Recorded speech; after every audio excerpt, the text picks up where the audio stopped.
নমস্কার সকলকে। আজকের রেসিপি সরু চাকলি পিঠা। সরু চাকলি পিঠা বানাবার জন্য আতপ চাল ধুয়ে পরিষ্কার করে 2 ঘন্টা জলে ভিজিয়ে রেখেছিলাম। এবার আমি জল থেকে ছেঁকে তুলে নিলাম আতপ চালটা পেস্ট করার জন্য মিক্সার জারে। এই গ্লাসটার 1 গ্লাস চাল আমি নিয়েছিলাম। এবার আমি অল্প জল দিয়ে ভালো করে পেস্ট করে নিলাম। একদম মিহি পেস্ট করেছি, পেস্টের ভেতরে কোনো দানা চাল নেই। এবার আমি চামচের সাহায্যে ভালো করে একটু নাড়াচাড়া করে মিশিয়ে নিলাম, কিন্তু আমাকে একটু গরম জল মেশাতে হবে, সেই জন্য একটু গরম জল করে নিলাম। এবার ভালো করে গরম জল মিশিয়ে একটা ব্যাটার তৈরি করে নিলাম। এবার দিলাম আমি স্বাদ অনুসারে লবণ।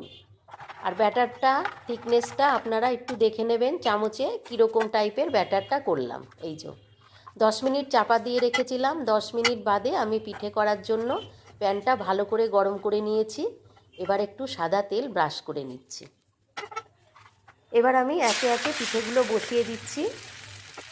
দেখুন, একটা পিঠে বসানো হয়ে গেল। একদম 2 মিনিটেই একটা পিঠে রেডিও হয়ে গেল। এরকমভাবে আমি সব পিঠেগুলো করে নেব।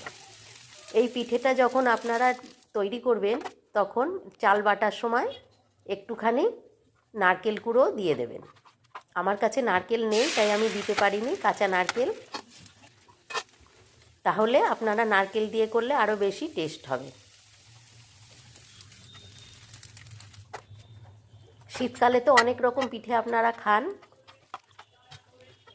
এই সরু চাকলি পিঠা একদিন করে খেয়ে দেখবেন, খুব ভালো লাগে খেতে। সকালে জলখাবারে হোক বা রাত্রিরে রুটির পরিবর্তে হোক। আমার কাছে কাঁচা নারকেল নেই, কিন্তু আমার কাছে নারকেলের পাউডার আছে, কোকোনাট পাউডার। ভাবছি আমি ওই কোকোনাট পাউডার 2 চামচ দিয়ে একটু ট্রাই করে দেখব কেমন হয় বাকি পিঠেগুলো। এই যে আমি 2 চামচ নারকেলের গুঁড়োই মিশিয়ে দিলাম। শীতকালের পিঠে নারকেল থাকবে না, কেমন লাগে। এই যে এই পাউডারটা আমি 2 চামচ দিয়েছি। দেখি ট্রাই করলাম একটু কেমন লাগে নারকেলের গুঁড়ো দিয়ে সরু চাকলি পিঠা। এই যে, বাহ, আরও চমৎকার হয়েছে, ধবধবে সাদা হয়েছে এবং আরও ভালো ইজিলি উঠেও গেল কড়া থেকে। বাহ, একদম দুধ সাদা সরু চাকলি পিঠা এবার মনে হচ্ছে। রেসিপিটা ভালো লাগলে একটা লাইক দেবেন, বন্ধুদের সাথে রেসিপিটা শেয়ার করবেন, চ্যানেলটা সাবস্ক্রাইব করবেন। আর আমার কথা মতন একদিনকে করে খাবেন এই শীতকাল।